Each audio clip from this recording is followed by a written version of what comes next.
Extremos a evitar. La imagen de una madre gestante es muy adecuada para expresar ese amar y ser amado.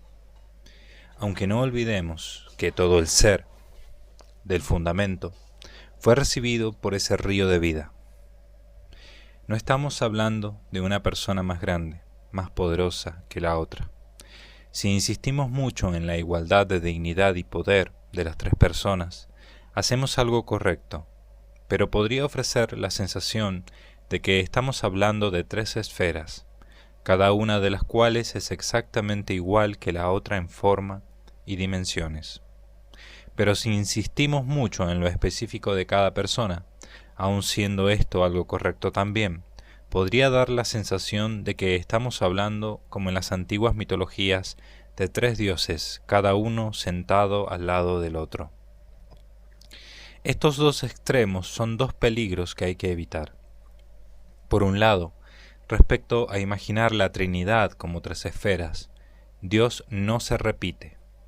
Las personas divinas no son tres copias. Pero, por otra parte, en el otro extremo, el del triteísmo, no debemos olvidar que es el mismo ser el que se transmite de una persona a otra. Cita a pie de página.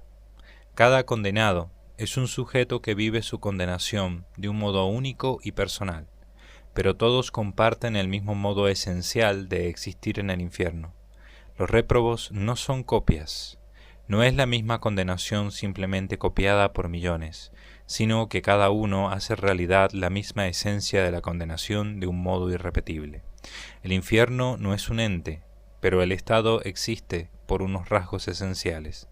Las tres personas divinas no son una copia entre sí y comparten un mismo ser. Los condenados no son copias tampoco y comparten un mismo ser en el infierno.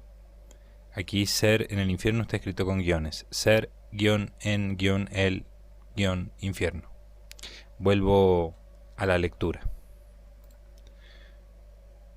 Aquí, en la tierra, no nos haremos nunca perfecta idea de lo que significa que las tres personas no es que estén meramente unidas, sino que son un solo ser.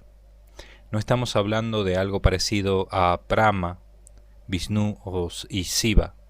Es algo totalmente distinto. Un solo Dios. Un modo de no perder pie al internarnos en estas aguas de la reflexión es no olvidar las imágenes que Dios mismo ha usado en la Biblia para hablar de este misterio. Y las imágenes de la Escritura, ya lo hemos visto, insisten en la unión y la dependencia entre las tres personas de un modo extraordinariamente íntimo. Incluso la palabra río pareció excesivamente independiente y sustancial, siendo usado por San Juan el término logos, palabra hablada. Lo cierto es que imaginar como esferas a las dos personas tiene la ventaja de no tratar de visualizar como corporal lo que es enteramente espiritual. Esta comparación, este medio, ha sido usado ampliamente por las pinturas y vidrieras de los templos. Con ello se evita corporizar a las tres personas. Podemos dar un paso adelante e imaginar como esferas concéntricas esta relación, lo cual nos ofrece la preciosa imagen de una madre gestante, imagen humana, pero que ilumina lo divino. No es ninguna indignidad hacer eso. El Espíritu Santo se manifestó con la imagen de una paloma. Nos guste o no nos guste, solo tenemos medios limitados, conceptos comparativos, para referirnos a la Santísima Trinidad. El engendrado nunca ha conocido un antes ni un después, siempre estuvo completo, pero no quiere abandonar el calor del seno del Dios Madre. Su gozo es recostarse junto al corazón del origen fundamento. El gestado no es un ser indefenso, puede crear universos, es la fortaleza infinita. Tiene el mismo poder ilimitado que la fuente. El Padre, gustosamente, se lo ha dado todo. Mas para su Padre es como un tierno niño pequeño. El origen únicamente quiere reposar abrazado a su fruto, y el torrente de conocimiento solo quiere amar al que lo engendró. Toda su felicidad plena es esa, estar con la fuente, amarlo y ser amado. Insisto mucho en el amor, pero para ese Dios Madre, conocer al fruto es amarlo. Es decir, en ese seno conocer y amar se identifican. No son dos fases. En nosotros es posible conocer de un modo frío, sin ningún sentimiento. Retomo la lectura.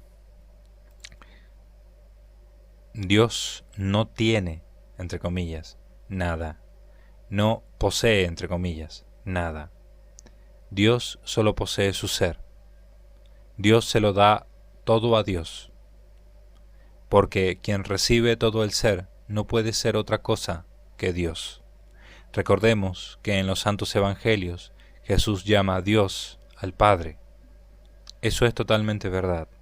El fruto siempre vio al origen como Dios. El fundamento es Dios, aunque el engendrado también es Dios. El fruto tuvo una relación de amor tan excelsa con la primera persona que fue de adoración. No simplemente es que le amara mucho, sino que ese amor era de verdadera adoración. El fruto adoró al origen, y el trato del Padre respecto al Hijo fue tan exquisito que fue de verdadera adoración. Con toda verdad Jesús llamó Dios al Padre, y eso no lo hizo por haberse encarnado, porque la encarnación no quitó nada a la divinidad del encarnado. Dios Hijo siguió siendo tan Dios después de la encarnación como antes de hacerse hombre. Luego, si Jesús le llama Dios, es porque lo consideraba como Dios, para él era Dios. Ahora bien, para el Padre, el fruto es Dios, y lo trata con un amor de adoración. En verdad que el Padre puede mirar al Hijo y reconocer con toda reverencia y felicidad. Es Dios. La fuente podría decir lleno de felicidad y orgullo, he engendrado a Dios. No es que haya engendrado a otro Dios, sino que ha engendrado al único Dios posible, al único que existe. Dios engendra a Dios, y siguen siendo un solo Dios. Lo repito, cuando Jesús en los Evangelios llama a Dios al origen, no lo hace porque se humille, no lo hace porque sea inferior. No existe ninguna subordinación del Hijo respecto del Padre. En nada es inferior. Cita a pie de página.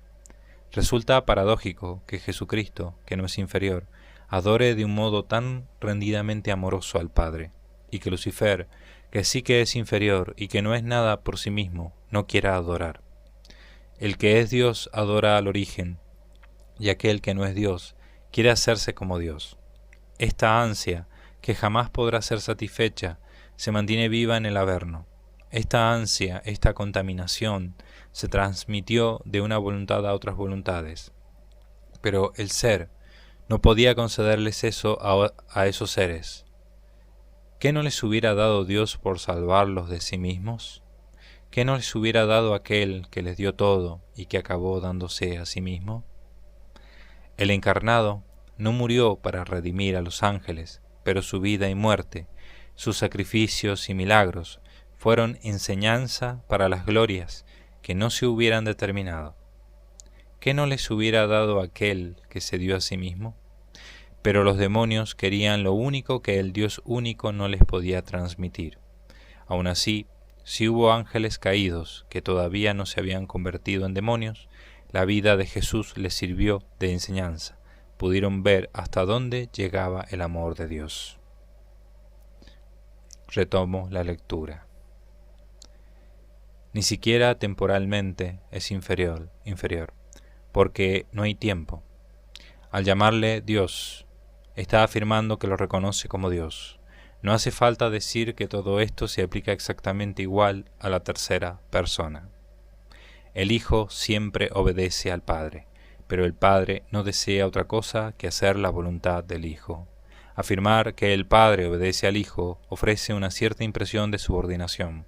Para evitar impresiones inadecuadas es preferible hablar de una perfecta y total sintonía de las tres voluntades de las tres personas. Pero no sería incorrecto hablar de una obediencia entre las tres personas, obediencia no por subordinación, sino por amor. Obedecer en el sentido de querer, hacer, siempre la voluntad del otro, porque le quiere con todo su corazón, También se puede hablar de obediencia entre dos esposos, iguales en dignidad, ninguno subordinado al otro, cuando un cónyuge está deseando hacer lo que desee el otro cónyuge. Ahora bien, la expresión obediencia en la Trinidad se presta a entenderla mal. Resulta preferible hablar de sintonía de las voluntades divinas. Cita a pie de página. Contemplando este espectáculo de maravillosa sintonía, no podemos dejar de sorprendernos de que en medio de la existencia surgiera una existencia desarmónica, de que en medio de estas voluntades surgiera una voluntad rebelde. Digo en medio, porque esa existencia maligna no está al lado de Dios, sino que surge envuelta de la permisión del querer divino. Está mantenida en su existencia por ese querer. Este decreto de permisión lo hallamos plenamente en Dios, plenamente, porque en Él no hay periferias. El día a día de los monstruos está tan en el centro de la atención divina como el más dichoso de los bienaventurados. Ahora vuelvo a la lectura. La tercera persona. De ese amor, conocimiento, donación, surgió el hálito divino, el aliento santo. Podemos imaginar esta expiración como una tercera esfera concéntrica que surge en el seno del Hijo. Si la segunda persona surgió en el seno del Padre, el hálito surgió en el seno del Hijo. La imagen de la madre embarazada se repite en la relación entre el Hijo y el Espíritu Santo. Lo que hasta ahora hemos dicho de las dos primeras personas se puede repetir de la relación entre la segunda y la tercera. El torrente acaricia amorosamente al aliento surgido en su seno. Si antes afirmábamos que el Hijo es como una explosión de vida en el seno del Padre, esta es una nueva explosión en el seno del fruto, un torrente de fuego de amor que se desborda impresionante, como una catarata que cayera impetuosa hacia el interior. Es como si en el seno de la Trinidad se dieran dos colosales explosiones, pero explosiones hacia adentro. Como si en el interior de ese seno divino desbordaran dos torrentes como cataratas, un caudal de conocimiento, y dentro de él se desbordara un río de amor hacia el interior. Pero esta imagen de las tres esferas concéntricas podría dar una impresión equivocada, la impresión de que el Espíritu Santo es más directamente fruto del Hijo que del Padre, cuando en realidad el aliento, neuma, es expirado en el seno del Padre, tanto como en el seno del Hijo. La imagen de las tres esferas concéntricas es sólo una imagen. No olvidemos que en Dios no hay espacio. El Espíritu Santo es fruto de las otras dos personas. No lo es más de una persona que de la otra. Las tres personas participan de un único y mismo ser divino, y lo comparten a través de la generación y de la expiración. Los tres comparten en igualdad del ser. Los tres son uno solo y único Dios, a pesar de que en su seno subsistan tres personas. Ya he dicho que podemos imaginar el engendramiento del Hijo como una cascada poderosa, llena de vigor, cuyo caudal es una línea que se pierde en la lejanía del horizonte. Visualizar así el engendramiento del Hijo es imaginarlo como una transferencia de ese océano inacabable que es el ser infinito, una catarata infinita que derrama un ser infinito, una participación infinita de existencia. La imagen de una cascada lineal infinita puede complementarse con la imagen de una cascada circular, lo cual refuerza la imagen de que ese caudal no cae hacia afuera, sino hacia adentro de la esfera de lo divino. Ambas imágenes, la lineal y la circular, pueden insertarse en una cascada circular cuya línea es infinita. Es algo que puede imaginarse por un humano solo de manera parcial. Es decir, podemos imaginar solo un tramo de esa línea, tan larga que la percibimos como recta, pero aunque no pueda ser imaginado, sería posible una cascada material circular de dimensiones infinitas. Si puede existir un cosmos infinito, infinito en la extensión y en la cantidad de entes que lo integran, podría también ser creada una cascada de dimensiones infinitas. Resulta interesante imaginar esa catarata como parábola del engendramiento del Hijo, una mera imagen finita para tratar de comprender una realidad metafísica infinita. Esa extensión espacial de la imagen nos llevaría a hacernos una idea de la extensión ontológica, en realidad intensidad, de lo que es el engendramiento del Hijo. El siguiente paso para completar esta imagen sería imaginar esa cascada física como catarata, no solo circular, sino esférica, una esfera infinita. Jesús usa el lenguaje parabólico muchas veces. Dios usa la comparación para referirse a sí mismo, al hablar de palabra hablada, de aliento. Parábolas a través de palabras y parábolas a través de imágenes. La imagen de una paloma, la imagen del fuego en Pentecostés. Si esas comparaciones las leemos a través de los concilios trinitarios de los primeros siglos y esa doctrina magisterial la profundizamos a través de la obra de Santo Tomás de Aquino, entonces podemos pintar un cuadro que sea una gran parábola trinitaria. El cuadro visual que podemos formar con esa teología es lo más grande que hay. Lo más grande que hay en el universo, pues está en él, pero que lo trasciende. No será la parábola de los talentos o la parábola de las vírgenes necias, sino la parábola acerca de sí mismo.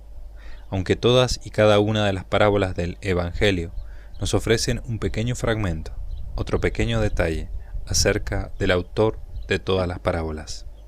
Al final, el Evangelio, con la glosa de todo el Nuevo Testamento, leído a la luz de los concilios y profundizado con la teología posterior, nos permite pintar este impresionante mural del origen desbordándose en dos cataratas. Un mural en el que las imágenes son contenedoras de teología, una pintura en movimiento que expresa no solo conceptos, sino conceptos conexos y dotados de vida.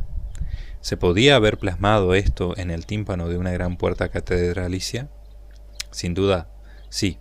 Este magno misterio cabe incluso en un capitel de un claustro. Pero, aunque todo pueda esculpirse en una superficie de 2 palmos de longitud, no resulta fácil plasmar en piedra la vida trinitaria como 2 imponentes cataratas infinitas. La piedra del centro de una portada gótica puede esforzarse por expresar lo que es una cascada esférica. El Hijo que se desborda hacia un centro que nunca se llena, y cómo de esa cascada, más hacia el interior, se forma una segunda cascada, el Espíritu Santo. Pero esta construcción de conceptos se expresa mucho mejor en un escrito que con la piedra tallada. Resulta impresionante pintar en la propia mente, con todo detalle, el cuadro de estas 2 cascadas, la filiación y la expiración, como 2 cataratas consecutivas de ser infinito, desbordándose hacia el interior del seno de Dios. 2 cascadas descendentes y concéntricas, las aguas infinitas de la cascada de conocimiento, que se desbordan incontenibles en forma de una segunda cascada, la catarata de la expiración del Espíritu Santo. Ya imaginemos estas cascadas de un modo lineal, circular o esférico. Lo cierto es que son 2 corrientes divinas, sin fin, ni principio. La tercera persona es un hálito, un aliento, spiritus, que sale, urge, brota, emerge, tan sin fin como el río, Dios Hijo, del que he hablado. Si hablamos de 2 cataratas, se puede hablar de 2 ríos, sin duda se puede hacer. Pero observemos que las mismas razones por las que la Escritura escogió referirse al Hijo como palabra hablada, logos, frente a río, valen para la tercera persona. De nuevo se quiso privilegiar un término que indicase tal unión, total dependencia. Incluso expresar eso con la imagen de un cordón umbilical implicaría demasiada independencia, como si entre las 2 personas tuviera que haber un canal, el cordón umbilical, mientras que la palabra hablada obtiene todo su ser de la boca. La palabra sale entera de la boca, lo mismo es válido para el aliento. Por eso, en el Nuevo Testamento se privilegiaron los términos logos y neuma frente a otras comparaciones posibles, dejando bien claro, en la Biblia, que ese logos es un hijo, no una fuerza o una energía. Y lo mismo suceda con el neuma, al que San Juan le coloca un artículo masculino, a pesar de ser una palabra en sí misma neutra. Con eso quiere indicar lo mismo, es un ser personal. Al escoger el término palabra, se quiso indicar el aspecto de conocimiento, pero el término griego referido para palabra escrita hubiera expresado esa independencia de la que antes hablaba y que se quiso evitar. Usar para el Hijo el concepto de palabra escrita hubiera significado la ruptura de ese fluir en unión. No hubiera expresado ese surgir en dependencia. Escogiendo el término aliento, se indica del mismo modo que antes, siguiendo el mismo tenor simbólico, la conexión con la boca, en este caso, la boca de Dios. El término aliento posee semánticamente una connotación de vida. De hecho, obsérvese que uso el verbo expirar y no expirar. El primer verbo significa exhalar, el segundo significa exhalar el último aliento. De ahí que neuma expresa vida. Al unir el término santo a la palabra aliento, se quiso indicar el aspecto sobrenatural de esta persona. Si algo podemos afirmar de esas dos cascadas del ser es el conocimiento y la santidad, así quiso revelarlo el Señor al hablarnos de sí mismo. Otro aspecto implícito que nos revelan estos términos es del Nuevo Testamento, es que si la tercera persona es santa, necesariamente lo tienen que ser las otras dos, aunque no sea necesario repetirlo cada vez. Padre Santo, palabra santa. En el caso del hálito, sí que era conveniente dejar claro que no era una mera fuerza, algo impersonal. Desde un punto de vista meramente literario, sería menos bello tener que repetir la palabra santo cada vez que se los nombra. Pero sin ninguna duda, el origen santo da lugar a una cascada de conocimiento santo. Además, el que para referirnos a la tercera persona hagamos uso de un binomio, en este caso hálito más santo, no resulta algo excepcional, pues para referirnos a la segunda persona también se usa un binomio, palabra más hijo, aunque no se usen formando una fórmula unitaria, pero en el fondo el lector del Evangelio sabrá que la segunda persona es el Hijo, que es palabra, o la palabra, que es hijo. Observemos en el interior del seno de Dios, observemos que en el interior del seno de Dios no hay nada externo, nada adicional a estas dos cascadas. Todo lo que el Padre tenga que decir al Hijo, todo su amor, todos sus sentimientos están incluidos en ese acto simplísimo de la generación. Nada se añade a ella. En la generación rebosamiento está todo. En esa cascada de conocimiento santo está todo lo que le tiene que decir, todo el afecto. En esa cascada de ser están presentes todas sus caricias de madre. No es que le dé el ser y además le diga que le quiere. Todo se halla presente, siempre presente, en esa cascada de generación. Cascada que le identificamos como logos por ser un desbordamiento de sabiduría-conocimiento, pero que es un conocer acompañado de amor. El logos no surge de la catarata, la misma cascada es el logos. La misma cascada es el logos. Esto es muy importante entenderlo, porque no hay mediaciones. El mismo acto de rebosar del origen es el logos. No solemos fijar en un aspecto proveniente del significado de logos, el del conocimiento, porque semánticamente ambos significados van incluidos en el significante. Ahora bien, aunque nos fijemos en ese aspecto, conviene tener presente que la primera catarata es una catarata de conocimiento-amor. No es una fría y gélida catarata de conocimiento sin afecto, sino una cascada de saber y ternura. No olvidemos que en el ser infinito, el conocimiento y el amor son una misma y única cosa. Cierto que tenemos que identificar a las tres personas de alguna manera, y eso nos obliga a resaltar alguna característica. También es cierto que sí, en las Escrituras Dios resalta una característica entre todas al referirse a cada persona divina. No lo hace sin una buena razón, pero no es cierto que el Logos sea solo conocimiento sin amor. De igual manera que el amor de la tercera persona no está exento de conocimiento. Si en la cascada está todo lo que el Padre quiere transmitir al Hijo, su afecto, su amor, lo que le tiene que decir, sus caricias, sus conversaciones de Padre amoroso, del mismo modo todo lo que siente el Hijo por el Padre, todo lo que quiere decirle, está incluido en la cascada que va del Hijo al Padre, y esa cascada es el Espíritu Santo. Nada se añade a la inspiración, a esa inspiración que surge del Padre y del Hijo.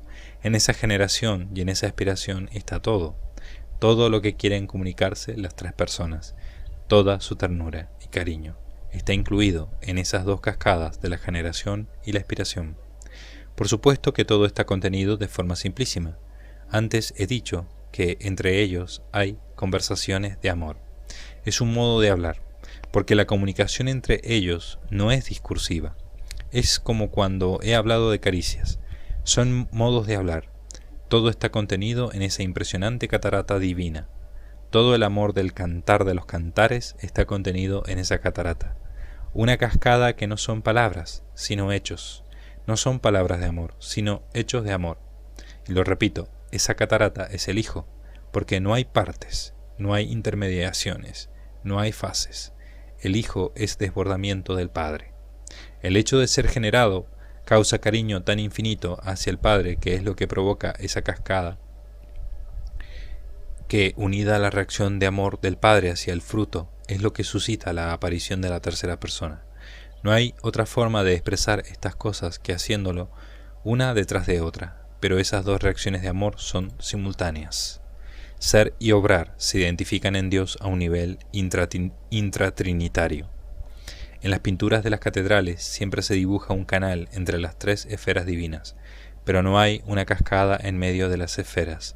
La cascada de ser es el ser transmitido. La primera catarata es el ser del Hijo. Podemos visualizar los dos torrentes, el del Logos y el del Neuma, pero el origen es más difícil de imaginar. Además, el origen fundamento-fuente no es más grande, ontológicamente, que los otros dos. Podemos visualizarlo como roca o como montaña, pero la tarea no está exenta de dificultades que hacen comprensible que se opte por representarlo como un venerable anciano con una poblada barba blanca. Es decir, se opta por resaltar su característica de paternidad de esa manera, a costa de humanizar la imagen con la que se les representa. ¿Hay algo malo en ello? De ninguna manera. Plasmar significa optar. En el mundo material, aquí en la Tierra, una catarata solo posee un sentido de movimiento, es decir, únicamente se mueve en una dirección, de arriba a abajo. Pero en el caso de la Trinidad, podemos imaginar esa cascada como un flujo que sale del Padre, pero también hay un flujo que sale del Hijo y que va hacia el Padre. Además, la imagen de dos cataratas consecutivas tiene el inconveniente de que la tercera persona puede parecer una mera copia de la segunda. ¿Cómo mejorar la comparación precedente? Una imagen muy bella que puede resaltar la especificidad de la inspiración es que cuando hay una cascada de dimensiones masivas y muy alta, al caer el caudal, se forma una nube permanente. Tan permanente como es la catarata, así lo es esa nube que surge de ella. Nube que no solo rodea la caída de agua, sino que asciende hasta el punto de origen de la cascada. Esta imagen es muy adecuada, porque esa nube encaja mejor en el concepto de aliento. La catarata se vuelve inmaculadamente blanca. La nube aparece como un candor igualmente puro, y la nube del Espíritu Santo va del Hijo, la catarata, al Padre, el origen de la catarata, de forma incesante. Esta imagen tiene la ventaja de expresar al Hijo saliendo del Padre y al Espíritu Santo saliendo del Hijo hacia el Padre. Cita a pie de página. No es mera poesía descubrir este mismo proceso en el infierno, es decir, la paternidad del diablo se transmitió a otros seres, sus hijos, y de esa sociedad surgió un hálito de muerte. No hablamos, como en el caso de la Trinidad, de transmisión de un solo ser, pero sí que hablamos de transmisión de un modo de ser.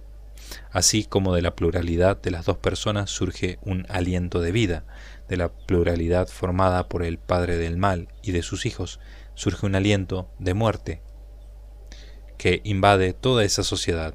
Ese aliento de muerte no es una persona, pero se cierne sobre ellos, del mismo modo que de una piara se exhala un olor de putridez, así del infierno se exhala esa niebla de desilusión y desesperanza, esa atmósfera de que no vale la pena vivir. No es mera poesía, la vida intratrinitaria tiene su paralelismo en el proceso infernal. El diablo tuvo una verdadera paternidad, y mientras haya historia, sigue engendrando, alimentando espiritualmente y cuidando de su prole. Y la reunión de condenados no es una mera adición sin más, sino que de todos ellos surge esa atmósfera pesada y densa. Los réprobos, al conocerse, se odian. De la unión y suma de todos los odios, aversiones y malquerencias del Averno es de donde surge esa atmósfera general pútrida, que en algunos trechos del infierno se torna venenosa e irrespirable, allí donde los odios se hacen más extremos. Retomo la lectura. La cuestión del filioque. Si usamos la imagen de las tres esferas formando un triángulo, aparece la elaboración teología occidental, de que el Espíritu Santo es expirado por el Padre y el Hijo. Si usamos la imagen de las esferas concéntricas, aparece la elaboración oriental, de que el Padre expira al Espíritu Santo a través del Hijo. El ser del Padre expira al Espíritu Santo a través del Hijo. No hay otra posibilidad, porque el Padre le ha comunicado al Hijo su único ser. Si hubiera dos seres, serían dos dioses, de manera que no hay otra manera de expirar al Espíritu Santo que a través del Hijo. Ahora bien, como el Hijo comparte todo el ser de Dios, eso significa que el Espíritu Santo recibe su ser del Padre y del Hijo. Desde un punto de vista lógico, no hay otra posibilidad. La tercera persona procede con plena igualdad y simultaneidad de la primera y de la segunda. La opinión de los autores del Oriente Ortodoxo de que es el Padre el que engendra al Hijo y de que es el Padre el que expira al Espíritu Santo debe combinarse con el hecho de que el ser del Padre fue completamente compartido con el Hijo. Por tanto, ya no sería posible que el Padre en exclusiva le diera algo a la tercera persona, algo que no estuviera otorgado al Hijo. No existe ni un ser ni algo del ser que el Padre se haya reservado para dárselo a la tercera persona. La donación al Hijo fue total. Luego, la tercera persona, para ser distinta, tiene que surgir de la interacción de las dos personas, porque de otra manera ya no quedaría nada distinto que darle. Algunos autores orientales afirman que eso del ser es un mero concepto abstracto y que lo que realmente existe es el Padre. Pero si eso fuera así, habría tres seres y por tanto tres dioses. La única posibilidad lógica para que haya un solo Dios es que haya un solo ser compartido. Además, el ser infinito solo puede ser compartido de forma entera, no puede ser repetido, es imposible. Tampoco puede ser partido ni compartimentado. El ser infinito se comparte en plenitud o no se comparte. El ser de los entes finitos se individualiza por la forma o la materia. Eso, en el caso de Dios, es imposible. La esencia del Altísimo es su existencia. La forma del Todopoderoso es su ser. No hay composición. El constitutivo formal de la sustancia divina se identifica totalmente con lo que Él es. Ni siquiera su ser fluye de su esencia. Su esencia y su ser se identifican. El resultado de esta unicidad del ser es que la tercera persona solo procede de las otras dos personas en perfecta simultaneidad, sino también en perfecta igualdad.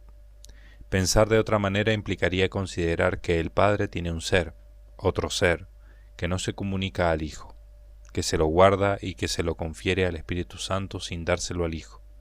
Pero el Padre no tiene otro ser, solo hay un ser subsistente, y la donación del Padre es plena.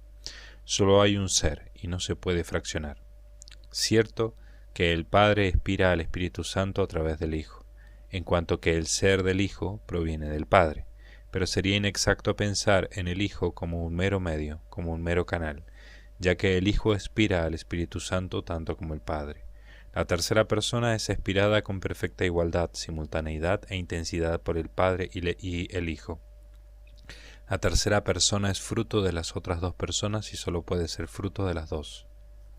Metafísicamente no hay otra posibilidad. Compartir la felicidad con otros. Dios era feliz, estaba pleno, no le faltaba nada. El Padre se desborda hacia adentro, hacia su seno, no hacia afuera, no hacia lo externo a sí mismo. El mismo ser divino únicamente puede desbordarse hacia adentro. Hacia afuera únicamente puede hacer partícipe, en algún grado, de ese ser. Hay una diferencia radical entre el desbordarse del mismo ser divino a participar su ser en algún grado. En el primer caso, el rebosar de ese ser no puede ser evitado. Su mismo ser actúa y actúa generando conocimiento y amor. Es imposible que no sea así. Mientras que la participación parcial de ese ser es un acto de su voluntad, el Creador derrama algo de su ser hacia afuera de sí mismo, pero no puede multiplicarse a sí mismo. No será necesario repetir aquí la admirable metafísica de Santo Tomás de Aquino de por qué la esencia de Dios, al no tener materia que la individúe, resulta irrepetible. Lo interesante es que ese ser infinito nos haya revelado que no puede evitar el desbordarse interiormente. Cita a pie de página. También un ser infernal, por ser con esos accidentes, por ser en esos accidentes, no puede evitar desbordarse en un obrar infernal, aunque ese obrar sea solo pensar y querer, sin hacer nada externo. La diferencia es que el obrar divino en su seno produce otra persona, mientras que el obrar infernal interno se queda en el seno de su persona sin producir otra persona. La otra diferencia es que el obrar del sujeto que acabó en el infierno sí que era libre y no inevitable. Las procesiones divinas son inevitables. Pero una vez que la voluntad demoníaca es irreformable, el estado infernal es un desbordamiento de ese ser que resulta inevitable. Resulta evidente el paralelismo entre desbordamiento en el seno de Dios y desbordamiento del obrar dentro de ese ser infernal, obras que son pensamientos, afectos, actos de voluntad, imaginaciones, enfados, envidias, remordimientos inútiles. Se diría que el desbordamiento interno divino es inevitable, mientras que el demonio es libre. Cierto que es libre, pero una vez que es irreformable, no puede evitar que sus potencias se desborden en actos malignos. De algún modo la procesión del Hijo, conocimiento, y del Espíritu Santo, querer, se repite a nivel unipersonal como desbordamiento de conocimiento malo y de un querer malo, quedando todo eso en el seno del sujeto demoníaco. Las malas obras externas tendrían su paralelismo en los actos creadores divinos. Y ahora retomo la lectura. Si se me permite la expresión, diríamos que el vaso del ser, por su mismo obrar, rebosa. Y rebosa en forma de logos y de neuma, en forma de palabra hablada y de aliento santo. Es decir, la fuente se desborda en forma de dos corrientes. Pues tanto la palabra humana como el aliento humano son dos torrentes que corren, que discurren, que salen. Dios, al sacar, entregar, conceder, fuera de sí parte de su ser, da lugar a una creación, a la aparición de un ser finito. Cita a pie de página. El binomio ser tripersonal y creación encuentra su paralelismo con el ser demoníaco y sus obras externas. Antes hemos visto el paralelismo entre vida interna divina que lleva a las procesiones divinas y la vida interna demoníaca y los desbordamientos malignos que tienen lugar en el propio seno del sujeto. El otro binomio paralelo es el que existe entre Dios, rodeado del cielo, entendido éste como la sociedad de los bienaventurados, y el demonio rodeado del infierno, es decir, la sociedad de los condenados que le rodea. No olvidemos que cada demonio, en cierto modo, se ha hecho Dios para sí mismo. Cada demonio se considera centro de todo. Cada condenación eterna implica una idolatría del propio yo. Para cada demonio el centro del Averno es el mismo, aunque tenga por obligación que someterse a otro yo, el de Satán. Los tres binomios divino-demoníacos muestran tres admirables paralelismos. Entender mejor a la Trinidad supone comprender mejor la vida de cada condenado. Veo muy difícil que un alma sencilla, sin mucha formación, pueda llegar a leer hasta la presente página sin aburrirse soberanamente y no arrojar con saña lejos de sí el libro por soporífero hasta el hastío. No descarto que el demonio le tiente a ello. Pero si ha llegado hasta aquí, esa alma cándida puede llegar a pensar que lo que he dicho de los tres binomios divino-demoníacos es blasfemo. Y tiene razón, la vida interna demoníaca es la versión blasfema de la vida intratrinitaria. La mera existencia de un demonio es la existencia de un ser blasfemo. Si el ser resplandece de gloria y el mismo ser es gloria, el ser demoníaco emana blasfemia y él mismo es una blasfemia viviente. No se puede vivir infernalmente sin odiar a Dios. Ahora retomo la lectura. Ese rebosar hacia afuera supone un acto libre de su voluntad. Cierto que la creación es un modo en el que rebosa la felicidad divina. Cita a pie de página. También el infierno existe por un desbordamiento de felicidad divina. Muchos consideran que el infierno únicamente existe como prueba de su gloria, su glorificación a través de la justicia que brilla en el Averno. Pero, aunque también glorifica a Dios, existe como desbordamiento de su amor. Alguien añadirá, sí, amor, pero con justicia. Cierto, pero no hay más justicia en el infierno que en el cielo. De hecho, si viéramos el interior del Ser Infinito, comprobaríamos que en él hay tanto amor por sus hijos en el cielo como por sus hijos en el infierno, aunque los efectos sean tan distintos. Cada uno de los seres que existen, existe como puede existir. El condenado existe como puede existir inmerso en ese estado. Eso implica muchas variantes, y cada una de esas variantes es dinámica, cambia con el tiempo, y se pasa de una variante a otra. Y las distintas variantes de condenación, que es cada réprobo, entran en contacto unas con otras, se influencian, interactúan, en cierto modo se combinan. Lo mismo es válido para el cielo. Retomo la lectura. Cierto que la efusión de existencias desde el ser divino es un desbordarse de su amor. Sí, es verdad que la catarata de seres finitos, una cascada generosa y llena de poder, hay que entenderla desde la contemplación de la vida intratrinitaria. Eso es así. Pero la diferencia entre la impresionante catarata creacional y las dos cataratas internas es infinita. Tanto la catarata finita como las cataratas internas tienen un carácter de donación. Cita a pie de página. Se tiende a pensar en el cielo como regalo y en el infierno como imposición, pero tanto el cielo como el infierno son donación. También se piensa en el cielo como felicidad y en el infierno como sufrimiento.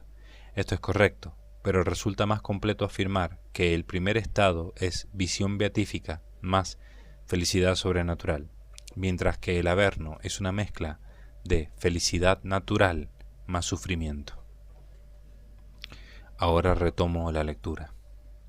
En ambos casos se quiere hacer regalo de la conciencia y de la felicidad. El Padre se desborda, el Hijo se desborda y el Espíritu Santo rebosa amor hacia las otras dos personas. Toda la acción de la tercera persona se vuelca hacia sí mismo, hacia el Padre y hacia el Hijo. El Espíritu Santo se conoce a sí mismo y se complace, y conoce y ama a las otras dos personas, y en ese sentimiento de amor surge la decisión. Creemos otras personas que sean conscientes y que sean felices. Para ser feliz se requiere ser consciente. Para ser consciente se requiere ser persona. Cita a pie de página. El tristísimo darnos cuenta de que cada condenado vive en el Averno con perfecta conciencia. La conciencia no está narcotizada y el sujeto siente de modo pleno. Parece increíble que ese sufrimiento no pueda partir a la persona, es decir, que el peso del sufrimiento no pueda llegar a hacer estallar ese ser, que no pueda quebrantarlo hasta el punto de que el mecanismo del sufrimiento quede roto. Retomo la lectura. Las personas crearon otras personas. La conciencia suprema creó otras conciencias.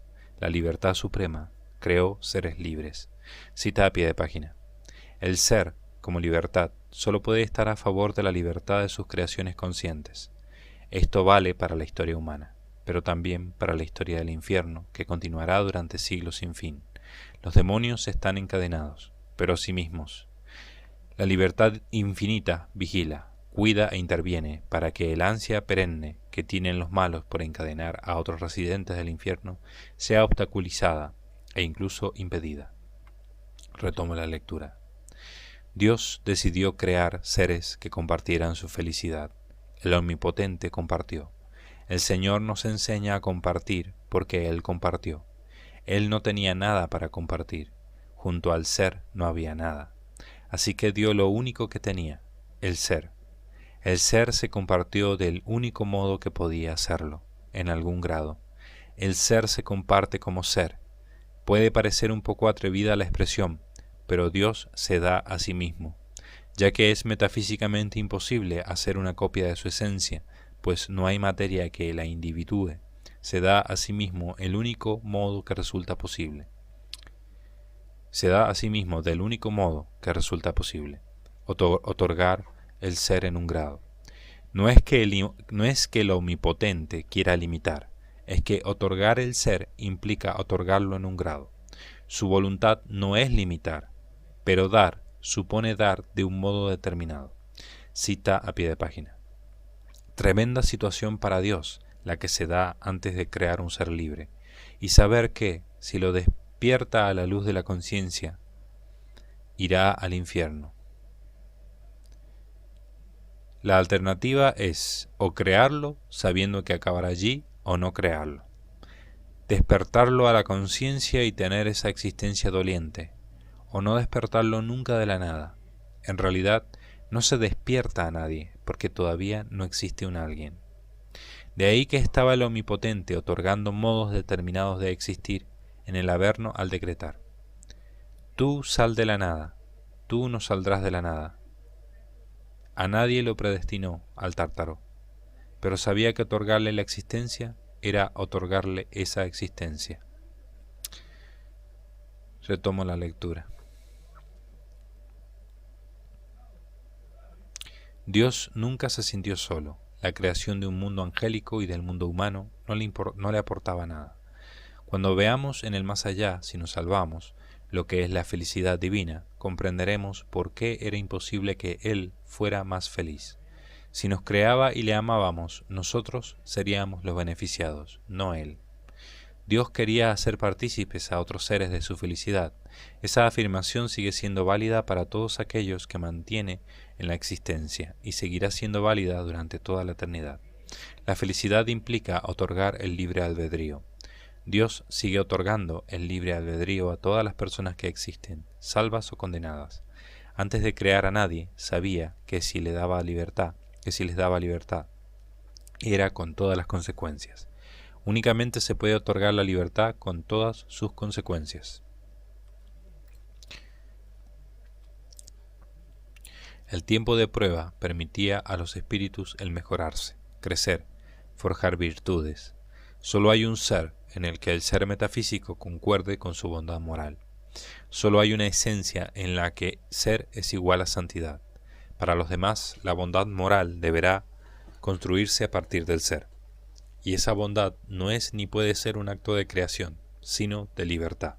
Un acto de libertad compuesto de muchísimos actos, de miles y de millones de actos, años de decisiones, de incremento de la bondad. Resultado de todo ello es que se alcanza un determinado grado de bondad.